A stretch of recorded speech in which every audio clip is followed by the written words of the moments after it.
Friends, today I am going to talk about what the future of industrial kitchens is going to be.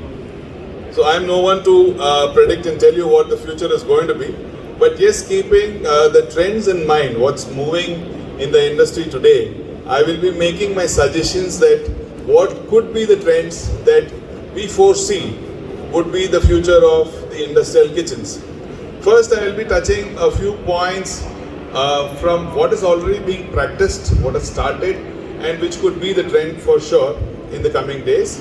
And then we will get into some predictions that I'll be making, which possibly could happen and could not happen too. So, next slide, please.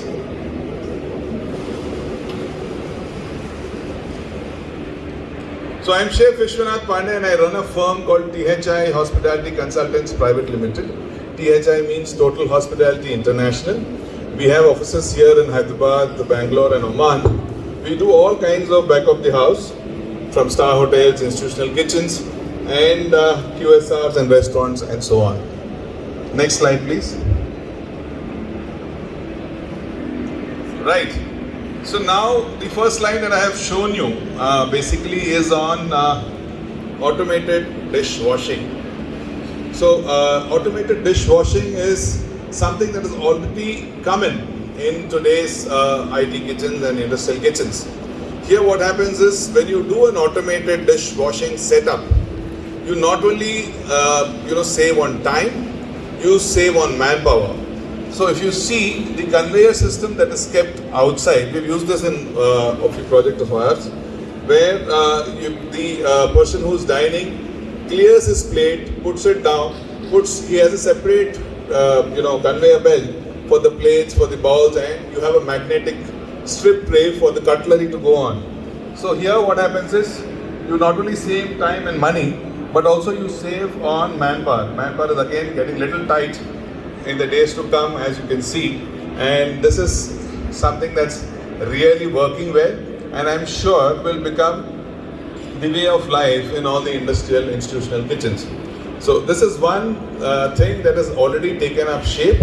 The dishwashers also are made according to the speed of which the cutlery and crockery is coming on into the machine.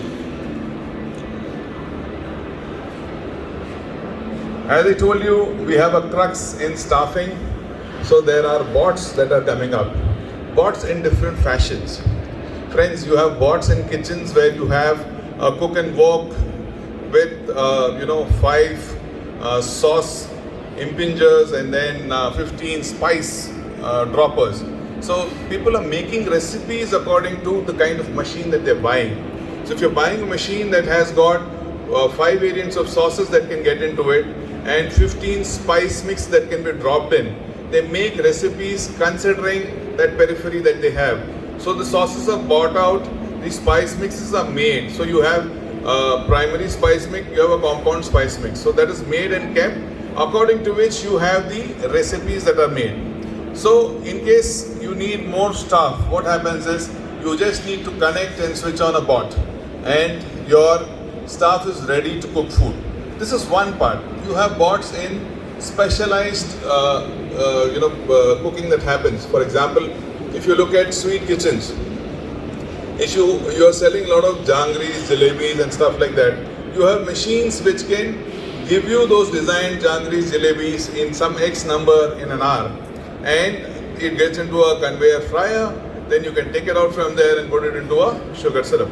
Similarly, you have machines where you don't have to touch by your human touch, so you can have your idlis made. So washing happens, washing of your thing happens, grinding gets down, and then you can have the idli dropper which puts idlis in your tray, and then that gets into the steamer.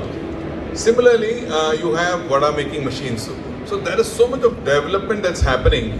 It is not only a bot, doesn't have to look like a robot that I've shown you, but a bot would be a bot which will simplify your cooking process, standardize your recipe, ensure that your efficiency is better, also ensure that your product line, according to the desired quantity that you need, comes into play.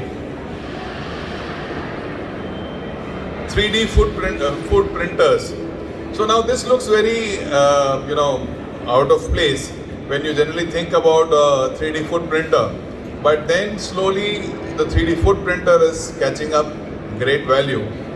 Here what happens is, if you look at a 3D food printer and you start considering it from farm to the table, so we say farm to the plate, then yes, 3D food printer will have its own value.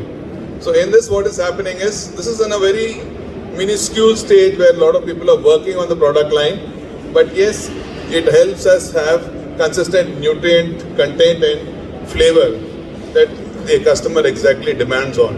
So this is something that would also catch up in the days to come, because you're able to reciprocate something from the farm which comes onto your table. A lot of equipment, it's not only ovens, but a lot of equipment that is coming in the back of the house that is helping us cook better. So the recipes are standardized, your product line is made easy. So you have, combi ovens, flexi bread pans. You have a lot of these equipments that have come with a digital imprint, and you're able to, feed recipes from one particular space into multi-equipments across the globe and ensure that you have the right kind of cooking with the support of the recipe management that happens, with also the temperatural changes, moisture changes and stuff like that to give you the desired product line. So people are understanding such equipment, and yes, that is going to be the future where you have more innovative products that are coming up and getting into the kitchens. IoT in your kitchen. This is the thing that's going to happen in your kitchen, because Internet of Things, AI and things like that are going to be the tomorrow of the kitchen. Any kitchen, in fact not only industrial kitchen, any kitchen where you get data mining could happen, where you also can manage your equipment efficiently, and also this will also help you determine your food line better. So these are things that are already there. I would like to touch on few points that I think would be this is a prediction that I'm making, would be the thing that will be the future, other than these things that will be there as a part of the whole thing. First, I would like to say is the bot, which will surely be there. That means more people you need, you just plug in and you put the system on, you have support staff ready for you. Second would be, there are countries that are working towards hydrogen gas. Now hydrogen gas could be a new fuel that we might use. It's a prediction, so I'm not saying, and it will not be possibly there in every country. But yes, looking at, whatever you think is going to be the future is basically going to be things that are going to be sustainable. Alright, anything that will be sustainable and also leave less carbon footprint. So that's how you could actually predict that possibly hydrogen gas would be one thing that would come in. When you say waste and no waste, so people don't want wastage. The amount of food that we grow, we produce, we cook, we have enough number of food that we are also wasting. So you have a lot of produce that gets wasted, you have a lot of cooked food that gets wasted. So today, not only trying to minimize your wastage, but yes, reuse your wastage properly. There are people who are working on, you already have systems where waste food is used for making biogas, waste food is used to make minerals. Now we're looking at waste food also generating electricity. But yes, there are people who are working on this, trying to see that there is nothing called waste that comes out of food. Then you also have back of the house evolving. So back of the house is basically the kitchen, the back areas that you have in washing, dishwash and all that. You have ventilation systems come in back of the house, which is evolvence of new equipments coming by, people getting in product line that is going to be sustainable, as I told you, and also time saving. One big thing that's going to happen is the kitchens are going to shrink. You will have kitchens that are going to get smaller. So equipment footprints also are going to get smaller. So each equipment manufacturer who's making a particular equipment will ensure or will see to that his efficiency increases. But yes, the footprint of the equipment gets smaller. So if you see a good example is the roti makers that you used to see before were huge. But today if you see, they've gone sleek. So everybody in the industry would work towards shrinking and making the footprint of the equipment a bit smaller because your kitchens are going to get smaller. Now when your kitchens get smaller, they need to have multi-facet equipments. So in back of the house, what could be a multi-facet equipment? Friends, we went to Italy, we saw a machine where you could slow roast meat, and then the same machine after roasting cools the whole food product down and then blast freeze it. So it all happens in one machine in some period of time. Similarly, if you have a bakery, you can prove your bread, then you can chill it down and then you can blast freeze that. So you have machines that are coming up with multi-functionality. So machine that cools only will cool, machine that heats will only heat is not the goal today. The goal is have smaller footprints of machine doing multi-facet stuff. So back of the house that way is evolving, where there are equipments that are being there is R&D going on, a lot of equipments like that, and I'm sure they'll be the future of a new kitchen that's going to come up. Tracking blockchain. So blockchain is again one area where you see a lot of wastage happening. You get to see that yes, they are not properly done in terms of refrigeration, stuff like that. So all the trackers are getting into place, so you will not have wastage. So the invert that comes into the organization also will be at the best efficiency.